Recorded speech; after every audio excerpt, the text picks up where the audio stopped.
Здравствуйте! В эфире канала «Новый век» выпуск новостей. Информационную картину дня представят мои коллеги и я, Андрей Лана. Смотрите сегодня.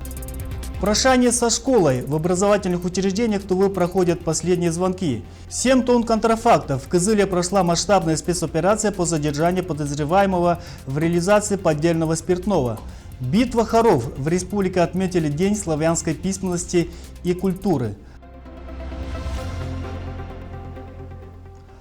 Об этом не только подробнее. Немного грустный, но в то же время долгожданный праздник. Сегодня в школах прозвучал последний звонок.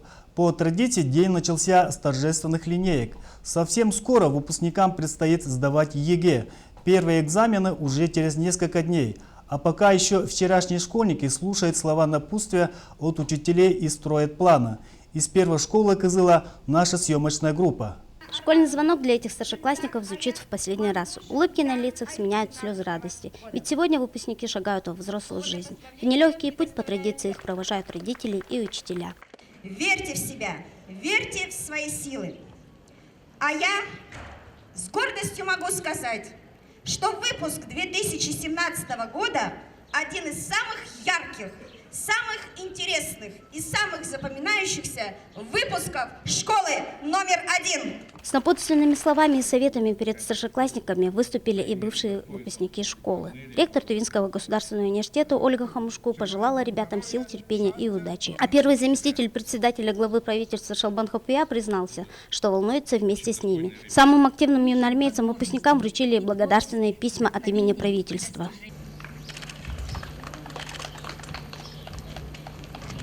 Благодарственное письмо от имени главы Республики Тыва вручается юноармейцу Давиду Наныташвили.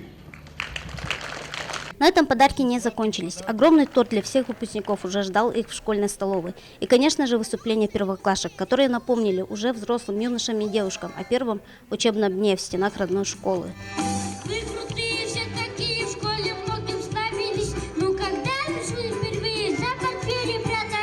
11-летний школьный рубеж практически позади, впереди только экзамены. Выпускники рассказали о самых ярких днях, проведенных в стенах школы. Из воспоминаний можно собрать настоящий роман. Ощущения разные, признаются они, и радостно, и грустно одновременно. Грустно, конечно, прощаться со школой. Очень жалко то, что я не увижу своих учителей, больше родных и любимых.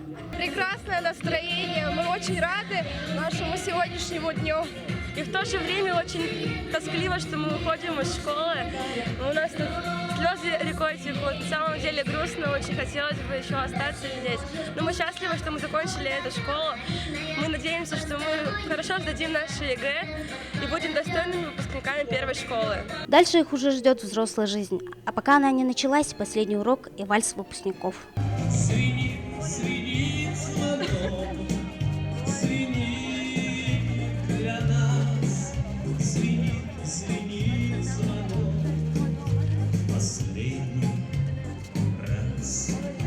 Чинчисан Бугайрес, Хавалы, телекомпания «Новый век». На другие темы. Свыше 7 тонн контрафактного спиртного изъяли у жителя Кызыла. В столице Тувы прошла масштабная спецоперация с сотрудниками отдела экономической безопасности городского МВД и Республиканского управления ФСБ. Было установлено, что 54-летний мужчина более года реализовывал контрафакт в различные торговые точки Кызыла. У бутлегера была отлажена сеть сбыта поддельного алкоголя. В ходе оперативно-розыскных мероприятий сотрудниками отдела проведены обследования места жительства мужчины и торговых точек, где осуществлялась реализация контрафактного немаркированного спиртного. Из незаконного оборота изъято более 14 тысяч бутылок алкоголя различных наименований общим объемом свыше 7 тонн. Следователям Следственного управления МВД России по городу Кызылу было возбуждено уголовное дело по признакам состава преступления, предусмотренного пунктом Б части 6 статьи 171 Уголовного кодекса Российской Федерации. Производство, приобретение, хранение, перевозка в целях сбыта или продажи немаркированной алкогольной продукции, совершенная в особо крупном размере, за которое предусмотрена уголовная ответственность в виде лишения свободы на срок до 6 лет со штрафом до 1 миллиона рублей.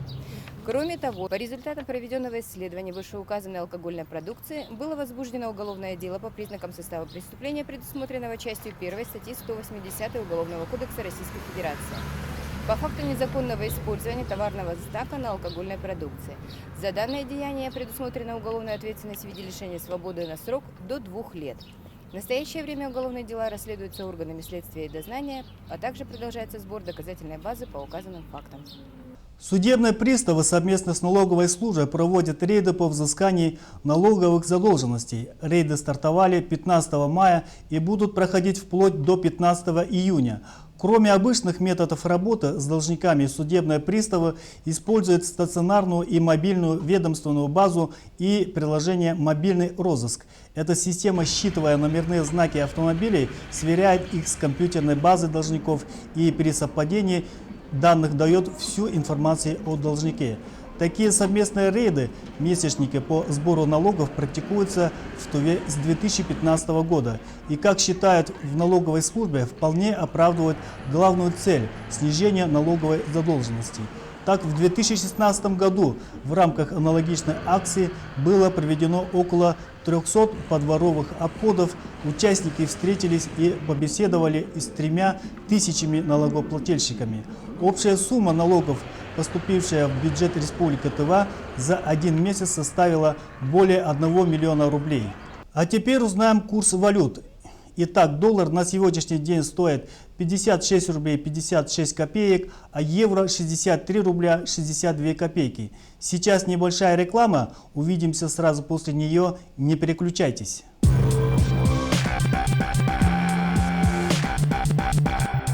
29 мая в Национальном театре имени Виктора Кругола Национальный ансамбль песни и танца «Саяны» приглашает на закрытие 48-го концертного сезона «Золотые стрелы мечты».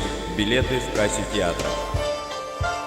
Наверное, нет ни одной женщины, которая бы не улыбнулась, глядя на подаренный ей букет роз. Цветочный магазин «Мне розы» предлагает великолепные композиции из нежнейших эквадорских роз всего за 120 рублей. Мы принимаем оплату любым удобным для вас способом. И самое главное, мы единственный магазин цветов в городе, который работает круглосуточно. Ваша женщина достойна жить в гармонии с красотой. И наша миссия – быть вам в этом полезным. Сейчас же дополнительное время! Вот именно. В гипермаркетах РБТ.ру сейчас дополнительное время. Только с 25 на 26 мая. С 19:00 до часу ночи. Ночная распродажа в салонах РБТ.ру. А цены-то как в интернете. Еженедельник Тува ТВ совместно с редакцией телеканала «Новый век» и радиостанцией «Голос Азии» объявляют конкурс детского рисунка «Тува глазами детей». Приглашаем всех маленьких жителей Тувы проявить свои таланты. Нарисуйте, какой вы видите родную республику. Конкурс продлится до 31 мая 2017 года.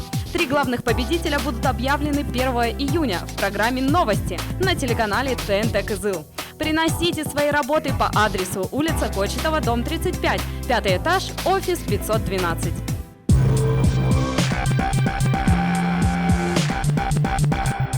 В эфире новости, и мы продолжаем выпуск. Битвой хоров в Кызыле отметили День славянской письменности и культуры.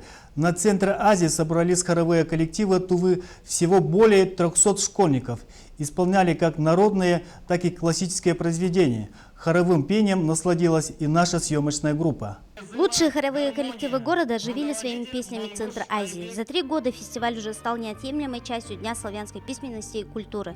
Ведь хоровое пение – один из самых демократичных и самых древних видов музыкального искусства, говорит Алла Саратовкина, председатель хорового общества города. Решили поднять духовную культуру нашего народа. А какими же методами, какими же приемами? Непременно это хоровое пение, непременно это хоровое искусство, потому что этот жанр самый демократичный, самый музыкальный, самый массовый, самый интересный, самый классный, потому что он охватывает, посмотрите, какое огромное количество детей. Яркий, грандиозный и уникальный в своем роде фестиваль собрал более 300 участников, 10 хоровых коллективов. Юлия Есипова выступила со своим коллективом «Скворышка». Фестиваль очень интересный, только жара ужасно мешает, признается она. С такой песней, которая, мне кажется, понравится всем, она называется «Планета детства».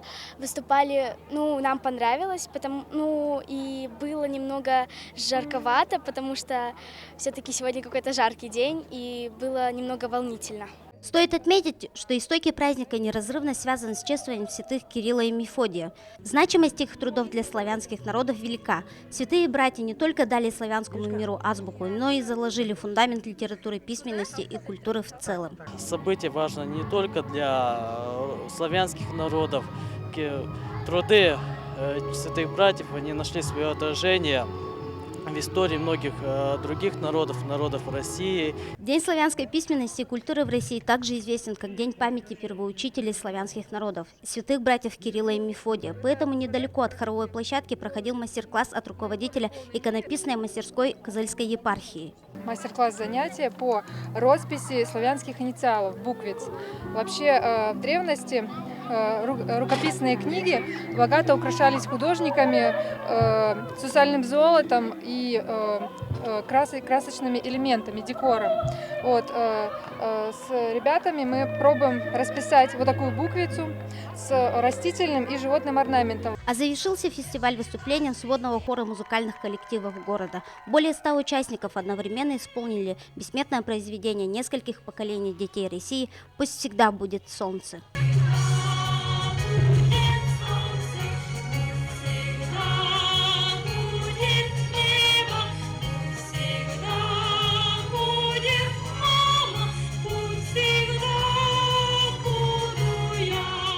Чинчисамбуга, Буяновин, телекомпания «Новый век».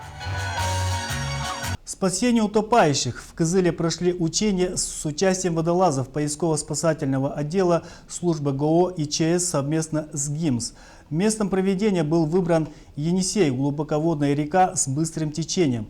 По легенде учений, купание в необорудованном месте привело к тому, что человека затянуло на середину реки. Спасатели заметили пострадавшего при патрулировании водоема. Они тут же бросились на помощь и вытащили тонувшего. Также отрабатывались действия при спасении человека с берега при помощи спасательного круга. Учения, по словам сотрудников, плановые. Таким образом, спасатели готовятся к купальному сезону. Ведь несмотря на то, что он еще не открыт, в Туве уже есть первая жертва. И напоминаем телефоны, на которые следует звонить в случае экстренной ситуации. 101 и 112. Телефон горячей линии службы ГОА и ЧС Республика Тыва 3 16 16. Далее новости короткой строкой.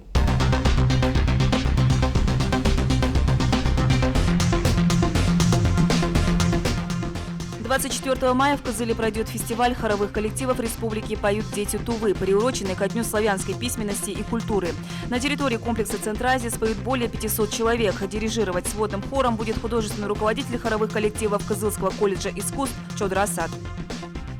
На интерактивной карте проекта «Дорожная инспекция ОНФ. Карта убитых дорог» определились лидеры народного голосования среди проблемных участков дорог Тувы. По итогам голосования на 4-м и 3-м местах оказались улица Кузнецова и Ровенская в Кызыле, на 2-м месте улица Интернациональная. Лидером народного голосования стал Ангарский бульвар. Сформированный народный рейтинг дорог будет предоставлен муниципальным и региональным органам власти для включения в приоритетный для ремонта список. Итогом реализации междисциплинарного проекта «Аллея Героев России» в Кызылском президентском кадетском училище стала закладка аллеи Героев России и открытие зала боевой славы в музее училища. В ходе реализации мероприятий проекта кадеты вместе с педагогами подобрали материалы о соотечественниках, чье служение Родине стало примером подрастающему поколению. Выпускники Тувы смогут узнать результаты ЕГЭ на сайте Госуслуг. Для того, чтобы узнать итоги ЕГЭ, необходимо зайти на сайт госуслуги.ру, в каталоге услуг выбрать раздел «Образование» и нажать на «Проверка результатов итоговой аттестации». После чего для продолжения вы будете перенаправлены на предыдущую версию портала Госуслуг. Далее заявитель должен заполнить форму заявки личными данными и указать требуемый отчетный период. 1 июня состоится республиканский фестиваль «Дети Центра Азии». Для участия приглашаются учащиеся и педагоги образовательных организаций республики всех видов и типов, реализующих образовательные программы декоративно-прикладной, технической и других направленностей, а также приветствуется участие отдельных учащихся и их родителей. Напоминаем вам о конкурсе, который проводит наша телекомпания совместно с еженедельником Тува ТВ и радиостанцией «Голос Азии» «Тува глазами детей». В редакции уже появились рисунки участников. Переносите их и вы. Конкурс продлится до 31 мая. 3 главных победителя будут объявлены 1 июня в нашем выпуске новостей. Приносите свои работы по адресу улица Кочетова, дом 35, 5-й этаж, офис номер 512. И в завершении выпуска новостей о погоде. Завтра в Кызыле ожидается переменная облачность, возможно гроза. Температура воздуха ночью плюс 10, плюс 14, днем плюс 25, плюс 30. По сообщению Республиканского управления МЧС, местами по Туве ожидается штормовое предупреждение.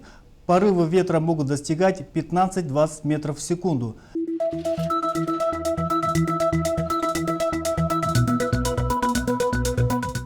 По сообщению Гисметео, в предстоящие сутки в Туране погода ясная, без осадков. Температура воздуха утром плюс 10 градусов, днем плюс 13. В Барадане ясная, без осадков. Температура воздуха утром плюс 10 градусов, днем плюс 15. На Полке погода ясная, без осадков. Ветра нет. Температура воздуха утром плюс 13 градусов, днем плюс 17. В Танзыбе ясная, без осадков. Температура воздуха утром плюс 13 градусов, днем плюс 18. По всей трассе проводятся дорожные работы и проезд удовлетворительный.